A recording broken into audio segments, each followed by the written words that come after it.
Hi everyone! Good afternoon! So, ayan! Kumusta ang lahat, guys?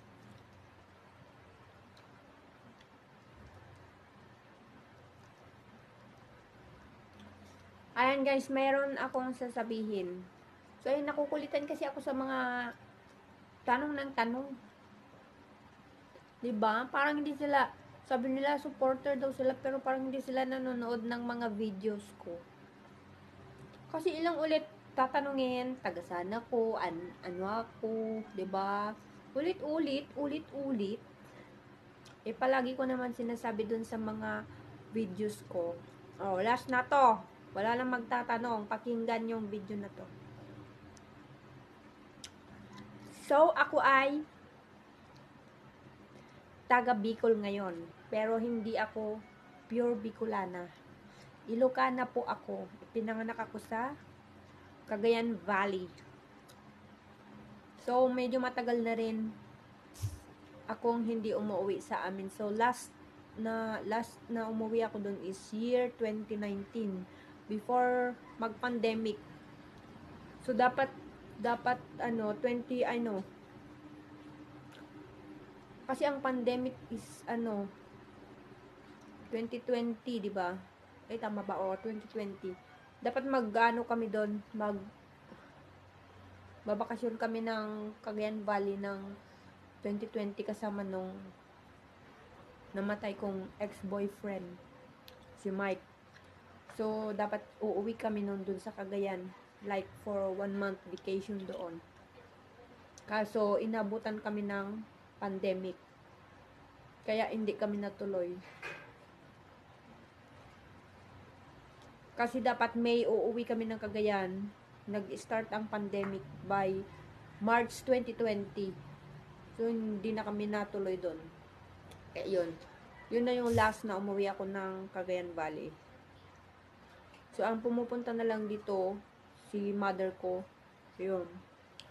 Tapos, nung nagkasakit si Mike, na need ko ng kasama magbantay dati sa bahay, sa ospital. Kasi wala ako nun kapalitan as in. Grabe na yung pagod-pagod ko nun. So, pinapunta ko yung sister-in-law dito sa Bicol. So, siya yung naging kasama ko sa bahay, nagbantay dati kay Mike. So, sobrang thankful din ako kasi nga sobrang grabe din yung pagtulong niya sa akin before. As in, ang hirap mag-isa magbantay ng pasyente.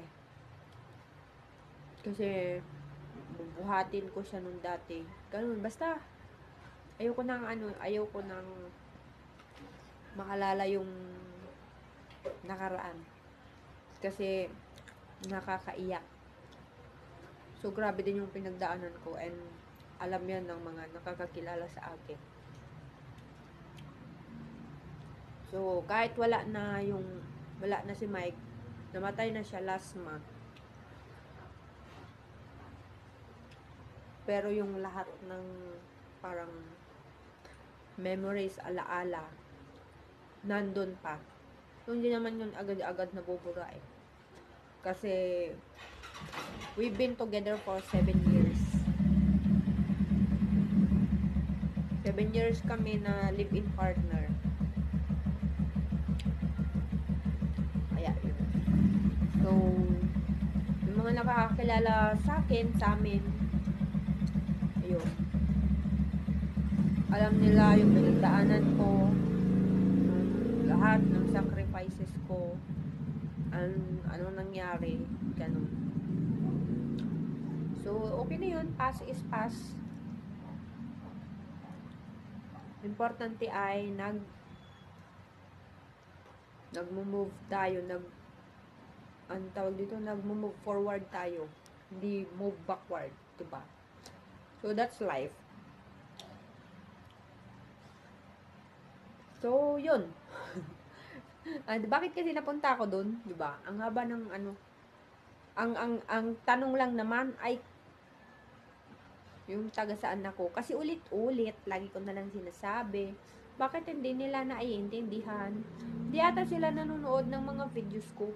Kaya hindi nila Hindi pinapasok sa utak nila. Ulit-ulit tatanungin sa akin. So, dati hindi ako marunong mag-Bicol. Pero ngayon, tataon na ako mag-Bicol. Tataon na ako magtaram kang Bicol.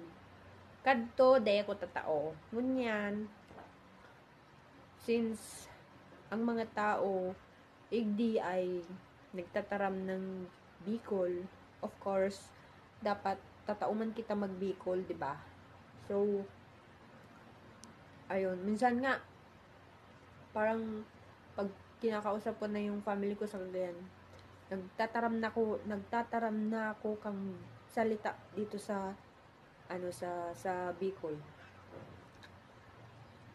Ayun, minsan parang iba pala ng kaulay ko, 'di ba? Yung pamilya ko pala sa Cagayan. So, syempre Ilocano yung language dun sa amin. Kaya di ko pa rin naman nakakalimutan. Kasi yun yung salita namin since ipinanganak ako, 'di ba? So, nalaing nak ag Ilocano, nalaing nak pay ag Bicol. Anya pay, nalaing nak pay ag Arabic. Makasaunak pay ko basit nga Chinese, Mandarin Chinese, kin basit nga Cantonese. Oh, yun. So, yun lang. Di pa ako masyadong lumalabas ng bahay gawa ng kasi di pa gumagaling yung ubo sipon ko, kaya stay at home muna ang manay nyo, guys. So, kailangan ko munang mag-rest, magpahinga. Tapos, hindi rin ako ngayon nakakagawa ng mga orders, gawa ng nahihilo-hilo ako na baka kung ano pang mangyari sa akin, magpagod, magtrabaho, 'di ba? Lalo na lagi ako mag-isa dito sa bahay. So, what if may biglang nangyari sa akin? So, hindi rin siya safe. Kaya, I prefer na magpahinga, mag-stay sa bahay, magpahinga muna, and hindi muna ako gagawa-gawa ng hindi ko kaya. So, yun.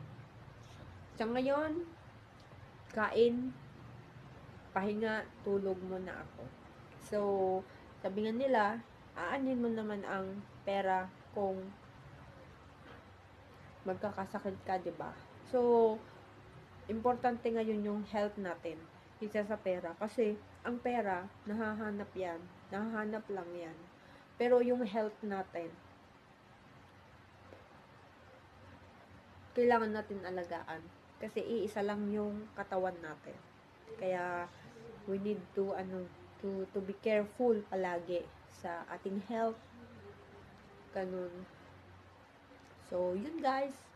Yun lang muna ang aking masasabi today. So, ayan. Bye-bye.